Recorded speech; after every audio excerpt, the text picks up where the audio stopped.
of clay threw it on Abu Hanifa's head. Abu Hanifa was in pain. So the extreme pain that he was in, he went towards the judge. When he went towards the judge at the time, he said, Judge, behlool. And behlool, imagine in front of the judge is running around with a broomstick. He said, that behlool threw a piece of clay on my head. The judge looked at behlool and said, behlool, is that true? He goes, yes, yes, it's true. It's true, it's true. He said, so what do you mean it's true? He said, Abu Hanifa says, what? He says, Shaitan won't burn in fire because he's made from fire. I picked up clay, threw it on clay, and clay got hurt. Abu Hanifa says, everything that exists can be seen. I've thrown this piece of clay on him and he's in pain. Can he show me pain? Number 3, Abu Hanifa says, all our actions are predestined by God. We have no choice. Therefore, it wasn't me who threw the clay. God made me throw the clay. Notice the opening of Behlool's social reform. Every school of Islam was debated. The last area he wanted to reform was to speak out against the Khalifa of his time. Because the Khalifa of his time had oppressed the followers of Ahlul Bayt in the worst of ways, and was a man of alcohol, a womanizer, a man with the most immoral habits. Behlool found the cleverest ways of finishing Harun al-Rashid. And truly he teaches you a lesson that in life it's not about how loud you are, it's about the amount of wisdom you have in your words. There are some who are loud, you listen to him for years, but there's not much wisdom. There are some who in their small amount of words there's wisdom. Harun al-Rashid had built such a kingdom on this earth. Yet Behlool wanted to highlight to Harun al-Rashid by telling him that this kingdom that you have built, it's the kingdom that will end eventually. But look at the way he did it. One day he came to Harun al-Rashid, he said, Harun, I'd like to ask you a question. If you were stuck on a desert island, what would you give away from your kingdom for someone to give you water alone?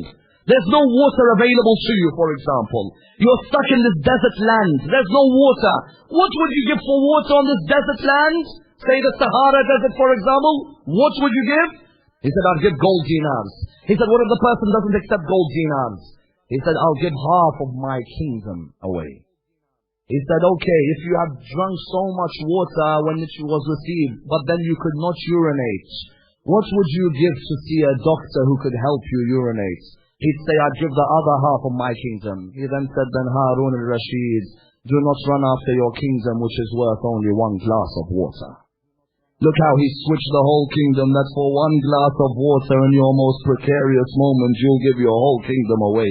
So don't be attached to this kingdom because there'll be a Lord who'll take it away from you again. Harun al-Rashid used to love his alcohol. Behlool used to tell him, don't drink alcohol. Harun al-Rashid comes to Behlool one day and says, Behlool, is it haram if I drink water? He said, no. He said, what if I then add grapes? Is that haram? He said, no. He said, what if then I go outside and stand in the sun for half an hour? Is that haram? He said, no. He said, then what's wrong with alcohol? It's grapes, water and the sun. Behlool said, if I got some clay and stuck it on your head, is that haram or no? He said, no. He said, if I put water on that clay, is it haram or no? He said, no. He said, if I mix the clay and water, made it a brick and hit your head, is that haram or no? He said, there's a problem with that. He said, the same way the brick will hurt your head, when grape, water and the sun are mixed in the wrong way, they can hurt your head as well. Have you ever seen alcohol explained in that way? Completely different way of explaining alcohol. On a third occasion, he bought Harun al-Rashid. Harun al-Rashid said to him, Behlool, you've always told me that you have the followers of Ahlul Bayt who are stuck in prison. I appreciate that. But now I tell you, if you answer this one riddle of mine, I'll release some of them. Normally he'd give him these riddles in drunken states. That's a shame that the Khilafah of Rasulullah reached people like this. While drunk, they'd give riddles. He said to Behlool, I'll release them. Behlool said, I want 100 of them released. Imagine, Behlool, while in his madness, is still mentioning, release my followers, the followers of Ahlul Bayt. 100 of them stuck in a prison in Baghdad. Harun al-Rashid said, guess the riddle. He said, what is it? He said, there is a man with a goat, a wolf, and some grass. He has to go from one side of the river to the other, taking the goat, the wolf, and the grass, but without any of them eating each other. How's this done? Behlool said, it's simple. The man first goes in the boat, takes the goat across. He leaves the goat there. He then comes back, takes the grass. When he takes the grass, he goes there, drops the grass, takes the goat. takes the goat back to the other side of the river, leaves it there, takes the wolf. Takes the wolf back to the other side, leaves them with the grass, comes back, takes the goat, and brings them all back together on the other side of the river. Harun Rashid looked at him and he said, well done, you solved the riddle. What do you want? He said, release the followers of Ahlul Bayt, 100 of them. He replied, I'll never release them. I'll release 10 of them, and that's as much as you're going to get. And he executed the other 90. And this hurt behlool. It hurt him that the followers of Ahlul Bayt were being executed every day. He said, I promise I'm going to make death a reality for this man. I'm not going to kill him. I'm going to make him understand the concept of death so he knows what he's doing to our followers. One day behlool is stuck in a graveyard. When he's in this graveyard, Harun Rashid comes. He says to him, behlool, what are you doing in this graveyard? He said, I'm drawing with my stick and I'm playing with the skulls. He said to him, what are you doing with the stick? What are you doing with the skulls? He said, I'm drawing a line 6 feet with the stick. He said to him, why?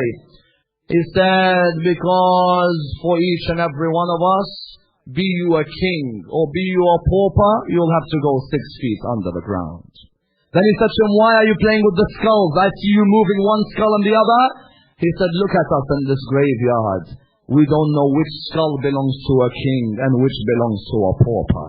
There'll be a day when you are just born. There'll be Harun al-Rashid and there'll be behlool. No one will know which one was richer than which, but you'll both end up under the ground. On another occasion, Harun al-Rashid said to behlool, tell me about the day of judgment, about the sirat. You know the sirat on the day of judgment. Tell me, what will we face on that day? Behlool said, it's easy. You want to know? He said, yes. He said, tell one of your servants to bring me a hot boiling pan. I want some fire under the pan being lit, and bring the hot boiling pan. So he bought the servant, he bought a hot boiling pan.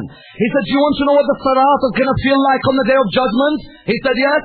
He said, what we have to do is we both have to take our turn to stand on this pan. And when we stand on it, we have to say how many buildings we own, what food we eat, and what drinks we drink, and what clothes we wear. I'll go on it first. So behlool stood on the pan. It's quite hot. Behlool stood and he was like, I am behlool. I don't own a single house in this world. I eat some barley and I eat some wheat and I drink some water and I have one piece of clothing. He jumped up straight away. He said, look, that's my day of judgment. He said, now it's your turn. Go up and say. And when he stood up, he said, and I am Harun al-Rashid. And I own a palace in Baghdad and a palace in Kufa and a palace in Khurasan. I jumped up straight away. He said, what's wrong with you? You still haven't even got to your food. You haven't got to your drinks. You haven't got to your clothes. You jumped up. He said, because I own so many palaces. He said, now are you ready when your Lord asks you about the palaces which belong to Ahlul Bayt? And then he ran away. Just ran away. One day he said to Harun, reminding him of death all the time, like we should remind each other. Live every day as if it's your last day. Live in this world, as Imam says, as if you're going to live in it forever. But plan for the day of judgment as if it's going to come to you tomorrow. Plan in this way. One day he told Harun Rashid, give me the keys for the prisons. He said, why? He said, just give me the keys. He said, okay, madman, take the keys. He ran out of the palace. A few hours later, someone came to him and said, Harun, did you hear the news or no? He said, what news? He said, every prisoner has been released in Baghdad. He said, what do you mean every prisoner? They said to him, you must have given the keys to someone. He said, oh my God. I've given the keys to behlool. He said, where is he? He said, I don't know, find him. They told him he's in the graveyard. He ran to the graveyard. He saw behlool there sitting and crying and crying.